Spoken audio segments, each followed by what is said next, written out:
सकारा स्वर यवर पर सकारम नवाहा, इस सूत्र से जो सा के स्थान पर छा होता है वह विकल्प से होता है। और जब विकल्प से होता है तो अचत्व पक्ष, जब सा के स्थान पर छा आदेश नहीं होगा तब तुम क्या करोगे? कहते तब नूनम चमसे व्यवस्थितम, उस समय की स्थिति के लिए चमसे सूत्र कहा गया है, ऐसा जानना चाहिए। अर्थात चमसे सूत्र व्यर्थ नहीं है, सार्थक है।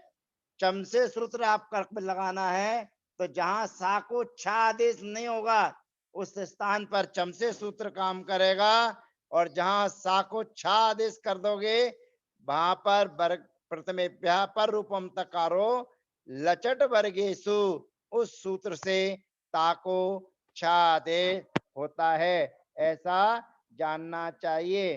पुनः एक बार समझ लीजिए, प्रश्नकर्ता प्रश्न कर रहा है, हे गुरुदेव चमसे व्यर्थ मिदम सूत्रम, जो चमसे सूत्र है वह व्यर्थ है, निष्प्रयोजन है, उसका कोई प्रयोजन नहीं है।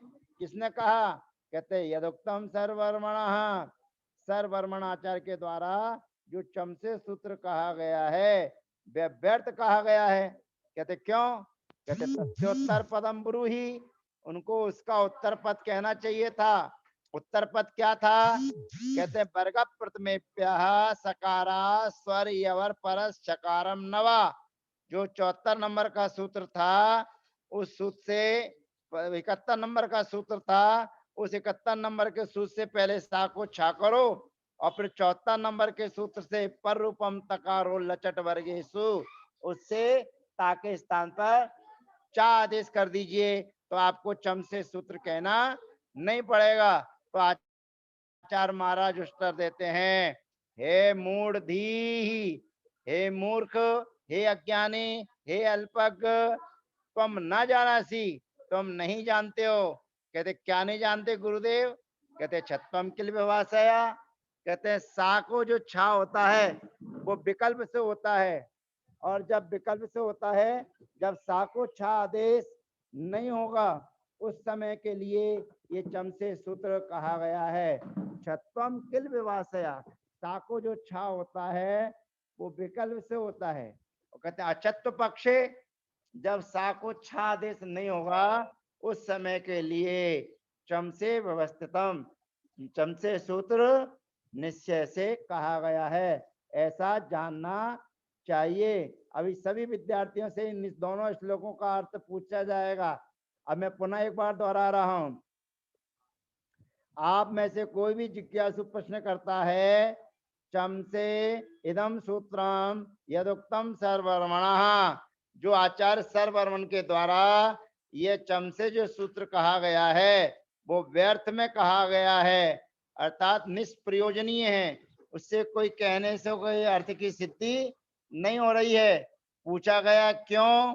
कहते तस्योत्तर पदम ब्रूहि, कहते उनको उसका उत्तर पद कहना चाहिए। कहते उत्तर पद क्या है? कहते यदि वेश्य कलापकम, यदि उन्होंने कलाप व्याकरण पढ़ी है तो इनको इसका उत्तर पद कहना चाहिए। तो उत्तर पद क्या है? अब वो आपको बताया जा रहा, तस्योत्तर पदम ब्रूहि, इसका भाव ये है कि पहले आप वर्ग प्रथमेभ्यः सकारा स्वर यवर परस चकारम नवाहा, ये जो सूत्र आपके बीच में आया था 71 नंबर का, उस 71 नंबर के सूत्र से आप सा को पहले छा करो और छा करने के बाद में पर रूपम तकारो लचट वर्गेशु, माने तकार को पर रूप होता है, छकार को देखने पर चवर्ग के होने पर रूपम अर्थात ता को चा आदेश हो जाता है। ये शंकाकार का प्रश्न है कि तस्योत्तर पदम ब्रूहि, उनको इसका उत्तर पद कहना चाहिए। यदि वेत्सी कलापकम, यदि वे कलाप व्याकरण को जानते हैं तो आचार्य महाराज बड़ी सभ्यता के साथ में उत्तर दे रहे हैं, मूढ़धी तुम न जानासी, हे मूढ़धी, हे अल्पज्ञ, हे अज्ञानी, तुम नहीं जानते हो। कहते क्या नहीं जानता हूं? कहते छत्वम किल विभाषया, कहते हैं जो 71 नंबर का सूत्र था वर्ग प्रथमेभ्यः सकारा स्वर यवर परस छकारम नवा। ये सूत्र विकल्प से लगता है, सा को छा विकल्प से होता है। तो कहते हैं जब अछत्व पक्ष है, जब सा को तुम छा नहीं करोगे तब तुम कैसे करोगे? जब सा ही रहेगा तब ता को चा कैसे करोगे? तो अछत्व पक्ष है, जब सा को छा नहीं होगा उस समय के लिए चम से सूत्र व्यवस्थितम चम से सूत्र कहा गया है। अर्थात चम से सूत्र निरर्थक नहीं है, वह सार्थक है, ऐसा जानना चाहिए। ये दोनों श्लोकों का भाव आप सबको समझ में आ गया होगा। यदि नहीं आए तो अभी आप पुनः पूछ सकते हैं। इसका भाव अच्छे अच्छों से भी नहीं आता है, लेकिन मैं समझता हूं कि आपको इन दोनों श्लोकों का भाव आ गया होगा। एक बार पुनः रिवीजन करते हैं। भैया एक बार चम फिर से से व्यर्थमिदं सूत्रम यदुक्तम सर्ववर्मणः तस्योत्तर पदम ब्रूहि यदि वेत्सि कलापकम। हे, यहाँ पर जो आचार्य महाराज ने चम से सूत्र कहा है वो व्यर्थम व्यर्थ है, निष्प्रयोजनीय है। कहते क्यों निष्प्रयोजनीय है? कहते तस्योत्तर पदम ब्रूहि, कहते इनको इसका उत्तर पद कहना चाहिए था। कहते इसका उत्तर पद क्या है? कहते वर्ग प्रथमेभ्यः सकारा स्वर यवर परस छकारम नवा। ये सूत्र कहकर पर रूपम तकारो लचट वर्गेशु, इस सूत्र के माध्यम से आपको ताको चा आदेश कर देना चाहिए था। तो आचार्य महाराज जवाब देते हैं, हे मूढ़धी तुम न जानासी, हे मूर्ख, हे अज्ञानी, हे अल्पज्ञ, तुम नहीं जानते हो। शिष्य कहता है गुरुजी मैं क्या नहीं जानता? कहते छत्वम किल विवासया वर्ग प्रथमेभ्य सकारा स्वर अवर पर सकारम नवाहा। यह सूत्र जो लगता है वह विकल्प से लगता है, नित्य नहीं लगता। और जब विकल्प से जब सा को छा नहीं होगा तब तुम क्या करोगे? कहते अछत्व पक्ष, जब सा को छा नहीं होगा उस समय के लिए ये चम से सूत्र व्यवस्थितम व्यवस्थित किया गया है, अर्थात कहा गया है, ऐसा जानना चाहिए। ये दोनों श्लोक चम से सूत्र के भाव को स्पष्ट करने के लिए आचार्य महाराज ने प्रश्न करके उत्तर देकर आपको समझाने की कोशिश की है। अब अगला सूत्र आपके बीच में आता है, इसके बाद का सूत्र अरुण भैया जी। अब देखिए अंत्यात पूर्व उपदाह। अब अंत्यात पूर्व उपदा के पहले समझने के पहले अभी जो सूत्र चल रहा था उसी सूत्र के नीचे टीका लिखी हुई है, कुछ संस्कृत वाक्य लिखे हुए हैं। भैया जी वो दिखाने की कोशिश कीजिए। इसके पहले वाले सूत्र में धुटाम तृतीय चतुर्थेशु, इसके पहले जो सूत्र आया था 78 नंबर का, उस यही लिखा है, बस यही यही यही दिख रहा है, यही यही यही संस्कृत जब भी आया था श्लोक के नीचे कुरंगास्ते अभी आया था, थोड़ा ऊपर अभी ये, और ऊपर करिए भैया जी, और ऊपर करिए, और ऊपर करिए, इसके बाद अभी आया था, और ऊपर करिए, और ऊपर करिए, बस बस बस बस जो ऊपर वाली लाइन हाइड करिए, इसी के ऊपर जो सूत्र है उसके ऊपर अभी जो आया था 7-9 नंबर का सूत्र, उसके ऊपर जो काले काले अक्षर में लिखे हैं उसको हाईलाइट कीजिए भैया जी। 7-9 नंबर सूत्र के ऊपर और इसके ऊपर 7-9 नंबर सूत्र के ऊपर थोड़ा काला काला सा है, उसको हाईलाइट करिए। और थोड़ा सा हाँ यही करूंगा आस्ते सुगुण अत्र, इसको हाईलाइट करिए, बहुत बढ़िया। देखिए आपको दिख रहा होगा यहाँ पर कच्ची स्थिति है, कृंग धन आस्ते, कृंग में गा है और आस्ते का आ है, फिर उसके बाद में सुगण धन अत्र है और पचन धन ई है और कृष्ण धन आस्ते है। अब आप इसको अलग अलग करके लिखिए अपनी कॉपी पर, जो भी पढ़ने वाले छात्र पढ़ रहे हैं वो अपनी कॉपी पर अलग अलग करके लिखिए। पहले लिखिए कृंग धन आस्ते, कृंग धन आस्ते, लिखिए। अब इसको अलग अलग करके लिखिए, एक एक वर्ग को अनतिक्रम्यन विश्लेषित। जो 23 नंबर का पुराना सूत्र आपका है, अनतिक्रम्यन विश्लेषित, उसके माध्यम से पहले लिखिए, मैं जो बोलता जाऊं वो लिखते जाइए। का, धन, रा, हलंत, फिर लिखिए ऊ, फिर लिखिए ङ। ये पहले कृंग में 4 वर्ण हैं मेरे, मैं बोल रहा हूं आप लिखते जाइए। का, फिर उसके बाद में लिखिए रा, फिर उसके बाद में लिखिए ऊ, फिर उसके बाद में लिखिए ङ। अब अंतिम वर्ण है ङ, और उसके पूर्व वर्ण कौन सा है, तो आपको लगेगा ऊ है। अब ऊ भी आपको दिख रहा होगा, दीर्घ के ह्रस्व है, तो वो ह्रस्व है। और उसके सामने आस्ते का आ स्वर है। अब इस प्रकार देखिए आपने क्या लिखा अपनी कॉपी पर, का, रा, ऊ और ङ। फिर उसके बाद में आपने लिखा धन, धन आस्ते। अब बराबर में क्या होगा अभी बताते हैं। फिर उसके नीचे लिखिए सुगण धन अत्र, इसको भी अलग अलग करके लिखिए। सा, उ, गा, आ और ण, धन अत्र। इसके बाद में लिखिए पचन धन ई है। पा, आ, चा, आ और ना। उसके बाद में लिखिए धन ई है।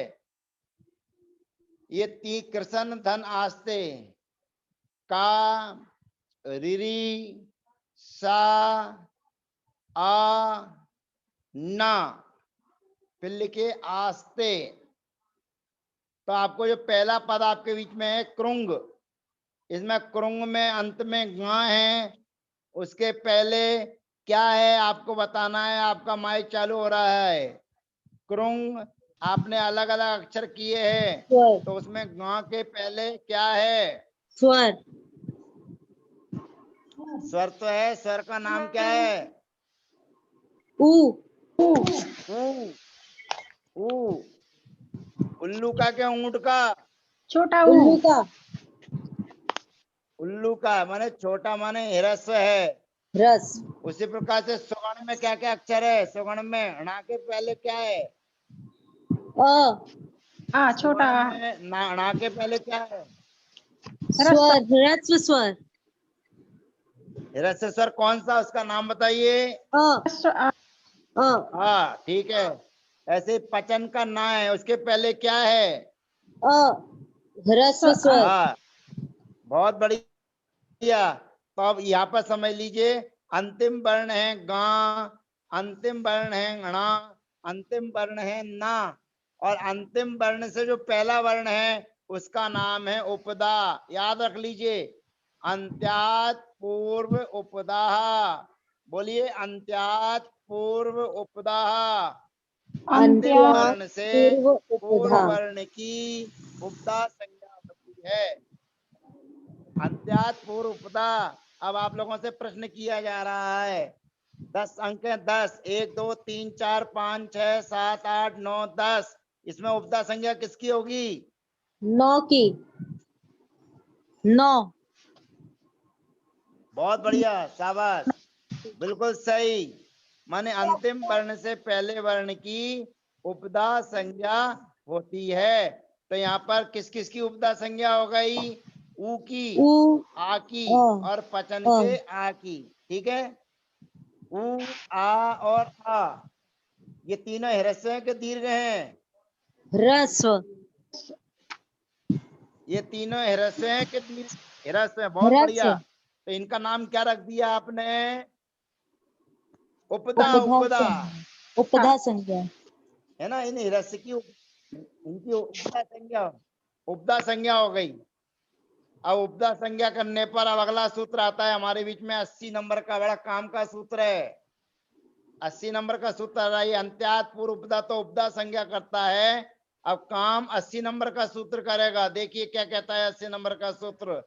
अब आपके सामने आ गया, गणना, बोलिए गणना ह्रस्वोपदा गणना स्वरे द्वि, गणना हाँ, ये सूत्र ह्रस्वोपधाः आपके बीच स्वरे में आ द्वि। गया। द्वि। अब आपका माइक बंद हो रहा है। गणना ह्रस्वोपदाः स्वरे द्वि। ना हो अंत में जिनके, ना हो अंत में जिनके, और ना हो अंत में जिनके, ये तीनों वर्ण जिनके अंत में हो, तो गा मिला था कृंग में, और ना मिला था सुगण में, और ना मिला था पचन में।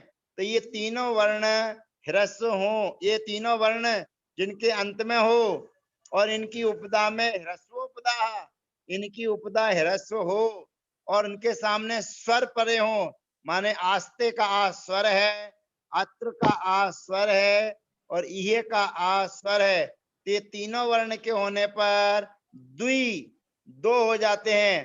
किनको दो होते हैं? गा को, ना को, ना को, गा को, ना को और ना को, इन तीनों वर्णों को द्वित्व माने डबल हो जाते हैं, दो हो जाते हैं। एक बार सूत्र का अर्थ पुनः देखिए। गण ना, गा णा ना, ये तीनों वर्ण अपने को कहा मिले? कृंग में गा मिला, सुगण में णा मिला, और पचन में ना मिला। तो कहते हैं ये तीनों अक्षर की उपदा ह्रस्व हो, ह्रस्वोपदा, इनकी उपदा ह्रस्व हो। इनकी उपदा ह्रस्व क्या थी? कुरंग में ऊ है, और सुगण में आ है, और पचन में भी आ है। तो ये तीनों की उपदा ह्रस्व हो, और सामने क्या पड़े हो? स्वर। तो यहाँ पर आस्ते का आ स्वर है, अत्र का आ स्वर है, और ये का आ स्वर है। तो सामने स्वर के होने पर गाना इनको डबल हो जाता है। आप अपनी अपनी कॉपी में डबल कर लीजिए, गा को डबल कीजिए, ना को डबल कीजिए, और ना को डबल कीजिए। अब इन दोनों को डबल करने के बाद में पुराना सूत्र जो 25 नंबर का आप पढ़े हुए हैं, व्यंजन मत्सरम परवर्णम नयेत, अर्थात व्यंजन स्वर रहित व्यंजन पर वर्ण को प्राप्त होता है। तो यहाँ पर डबल होकर शब्द बन जाएगा कृंगास्ते। 80 नंबर सूत्र के नीचे जो लिखा हुआ है कृंगास्ते, इसको हाईलाइट कर दीजिए ऊपर भैया जी, स्वरे द्वि के नीचे ही जस्ट यहाँ पर चलाइए माउस। अरुण भैया जी माउस ललाइए। हाँ यहीं से बहुत बढ़िया, यहीं से क्रुंग आस्ते से बिल्कुल सही। पचन निहे तक, तीनों तक ले जाइए। हाँ बस इस देखिए, यहाँ पर अपनी स्थिति पहले क्या थी? क्रुंग धन आस्ते था, तो यहाँ पर इस सूत्र से गा को दुत्त हो गया, तो शब्द क्या बन जाएगा? कृंगास्ते। फिर अपनी स्थिति थी सुगण धन अत्र, तो णा को दो हो गया, तो क्या बन जाएगा शब्द? सुगण नत्र।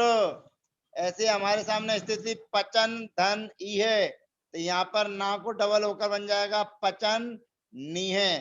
तो ये सूत्र कब लगा? गणना ह्रस्वोपदा स्वरे द्वि, गा गणना ना, इनकी उपदा जो ह्रस्व है, उस ह्रस्व की उपदा में गणना है। तो इनके सामने जो स्वर के होने पर इन तीनों वर्णों को द्वित्व माने डबल हो जाता है, और डबल हो जाएगा तो क्या बन जाएगा? कृंगास्ते, सुगण नत्र, पचन निहे।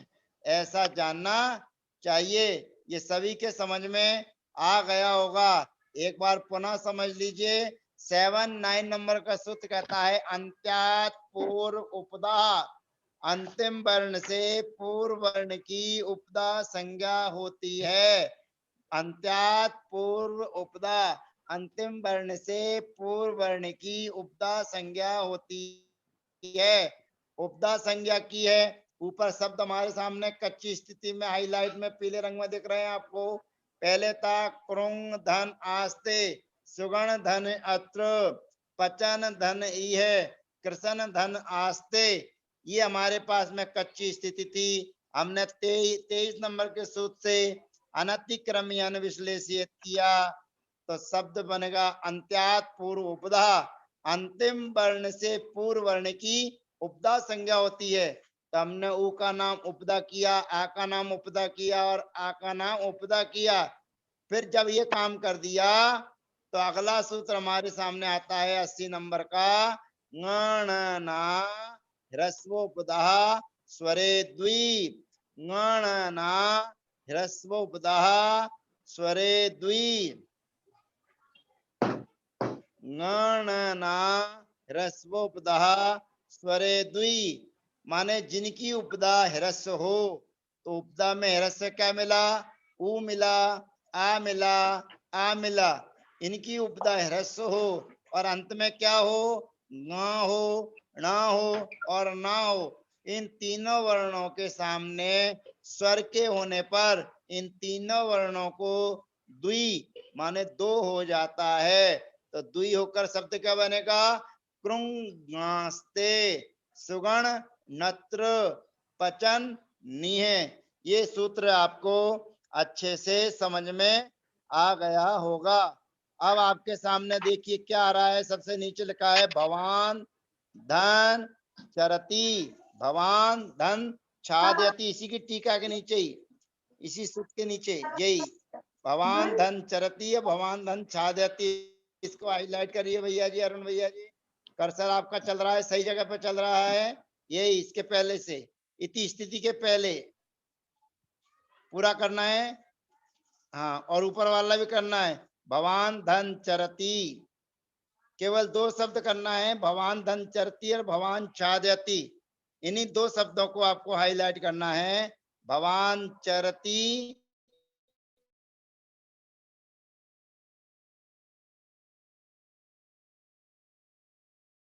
चरती और चरती। अब देखिए अर्थात ना है और ना के सामने क्या है? चा है। भवान धन चरती और भवान धन छादयति। तो भगवान का ना है, उसके सामने चा है और उसके सामने छा है। तो अगला सूत्र हमारे सामने आ रहा है। अगला सूत्र 81 नंबर का सूत्र हमारे बीच में आ रहा है। नोन तत्सचयो सकार मनुस्वार पूर्वम, नोन्तस छचयो सकार मनुस्वार पूर्वम। यहाँ पर नो के सामने खंडाकार एस अवग्रह का चिन्ह था, जो आपकी पीडीएफ फाइल में नहीं आया है। नोन्तस छचयो, आप अपनी आपके पास में पुस्तक होगी तो उसमें यहाँ खंडाकार है, लेकिन पीडीएफ फाइल बनने में वो एस का चिन्ह गायब है, दिख नहीं रहा है, लेकिन जगह खाली है।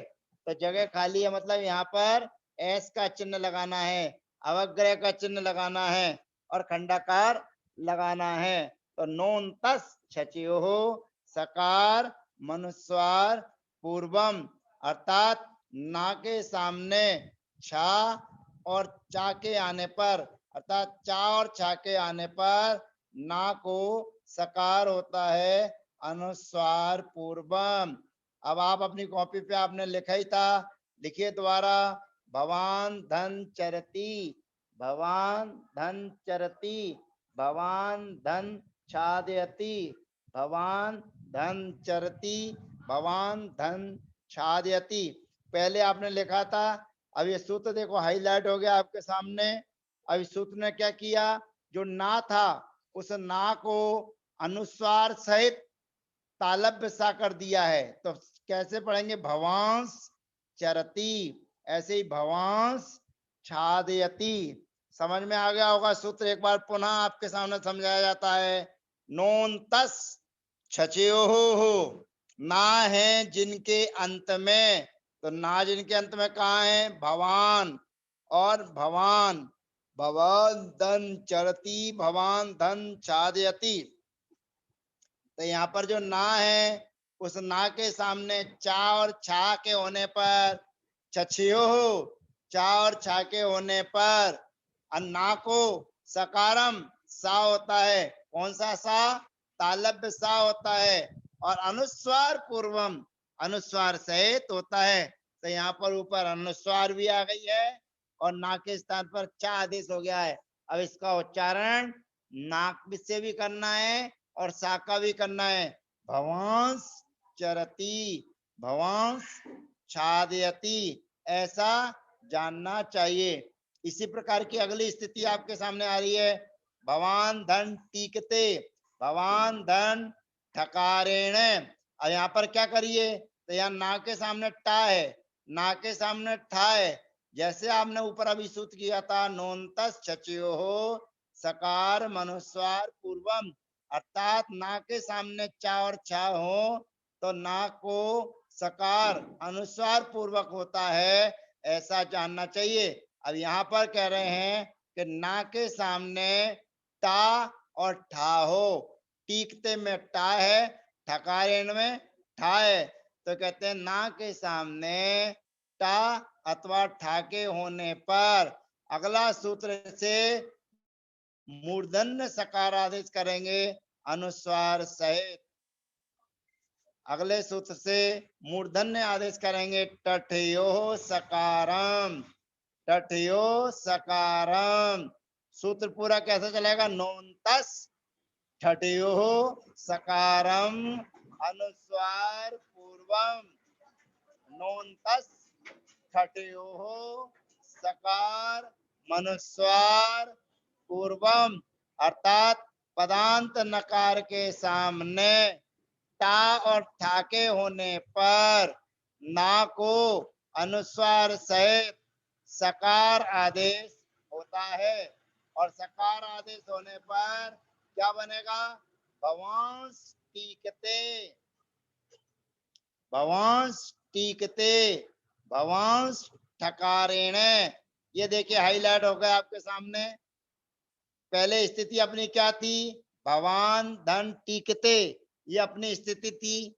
भवान धन ठकारेण ये अपनी स्थिति थी। लेकिन इस सूत्र के माध्यम से ना के स्थान पर मूर्धन्य आदेश होकर शब्द बन जाएगा भवांश टीकते भवांश ठकारेण, अर्थात ना के स्थान पर अनुस्वार सहित मूर्धन्य आदेश हो गया।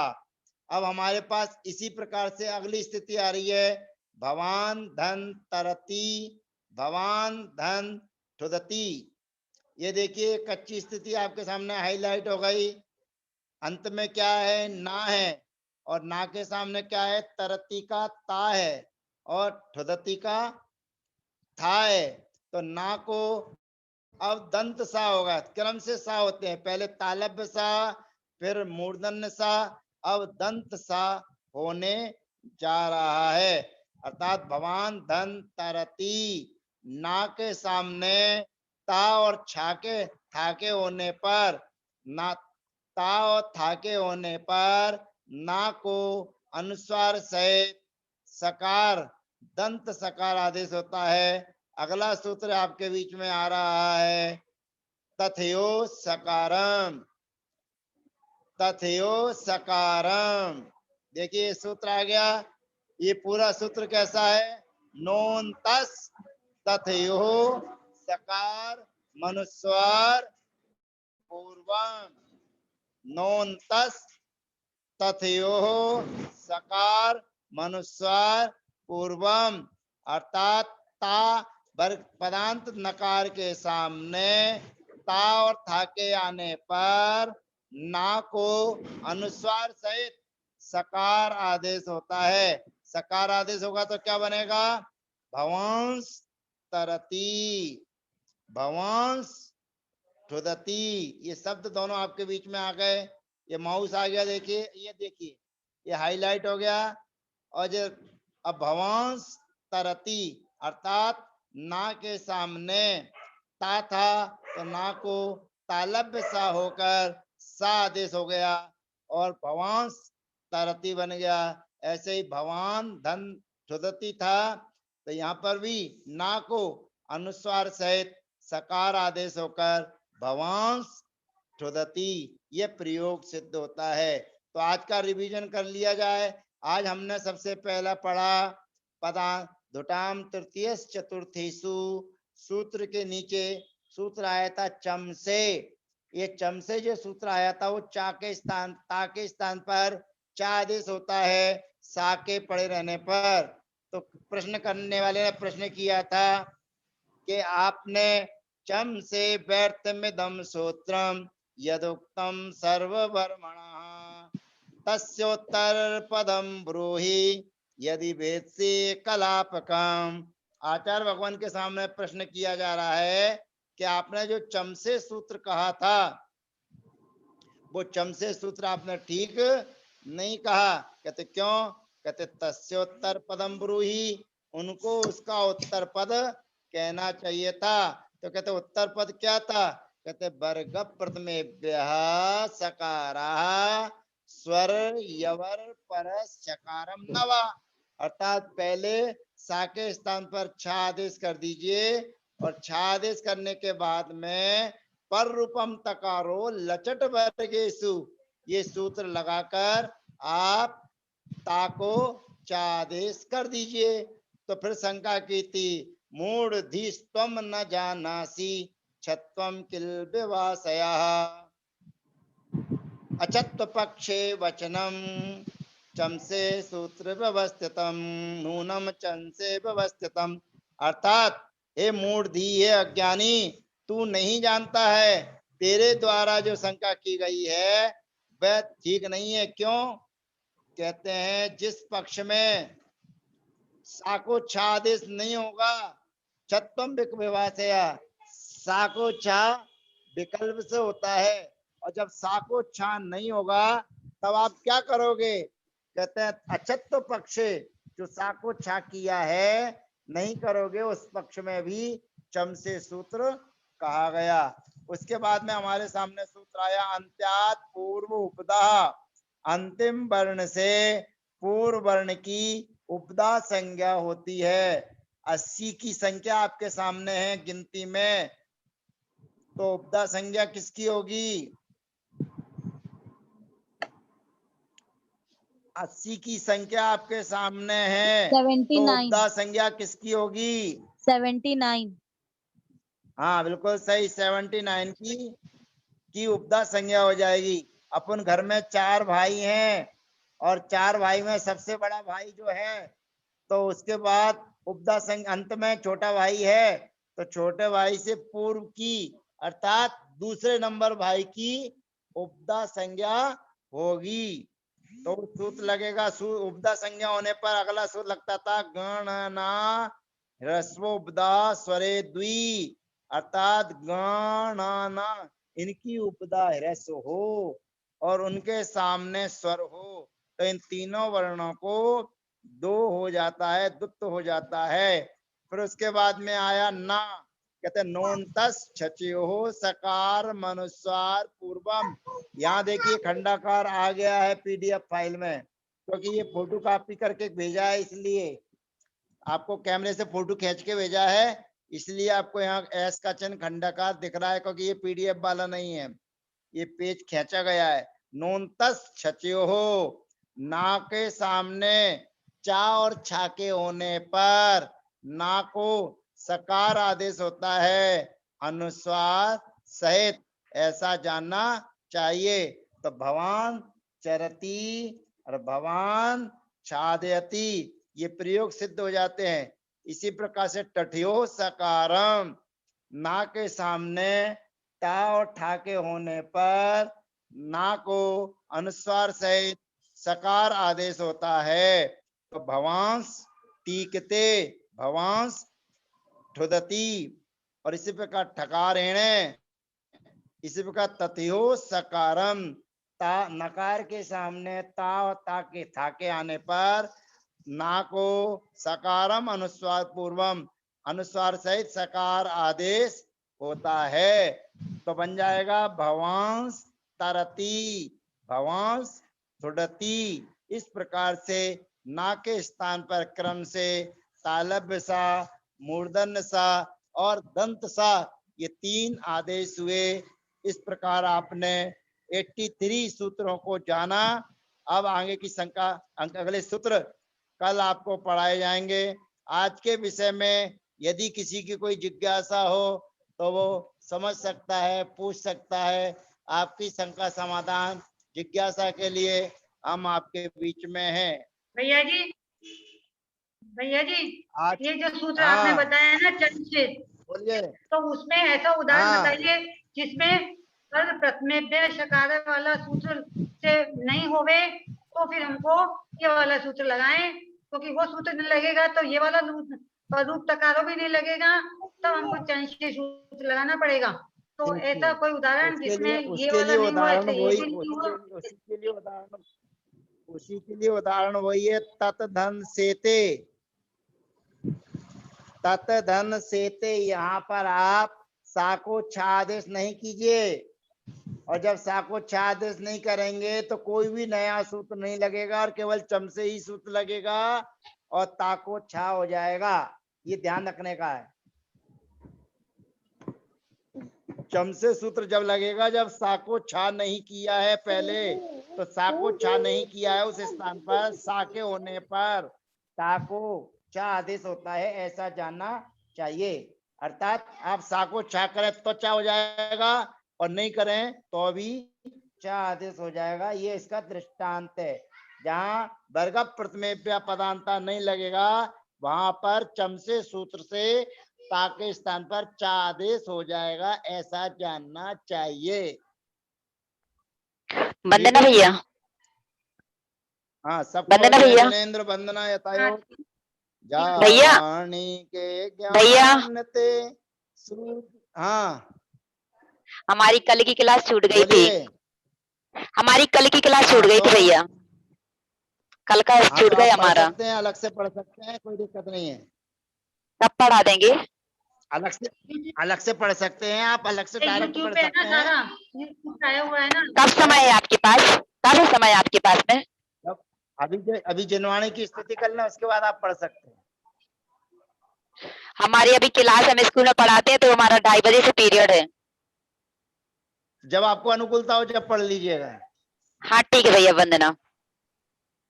जावाणी के YouTube पे आ गई ना ही सारी। ज्ञान के सूझे लोक का लोक वाणी में सके नमो सदा देते हैं लोग। हे जिन वाणी भारती दोई जपादी निरीन ज्योति रोसरी नाग है सो पावे सुख दे देव भजो देवजो हरिहंति को गुरु सेवा निर्ग्रंथ दया धर्म पालो सदा यही मोक्ष का फल। वंदना सबको, जय जिनेन्द्र यथायोग वंदना भैया। अभिवादन सबको। वंदना भैया। वंदना।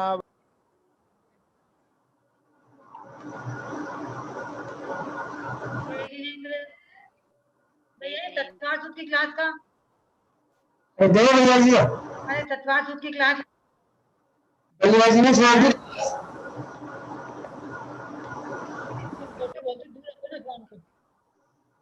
तत्व की कितने बजे लगती है? अभी क्लास अभी क्लास नहीं मिली तो क्लास की बात करेंगे भैया जी से। कितने बजे से लगती है भैया? लग नहीं रही है, वो बात हुई नहीं है। इसे मैसेज डाल देना जब भी लगे ना। वंदना से बात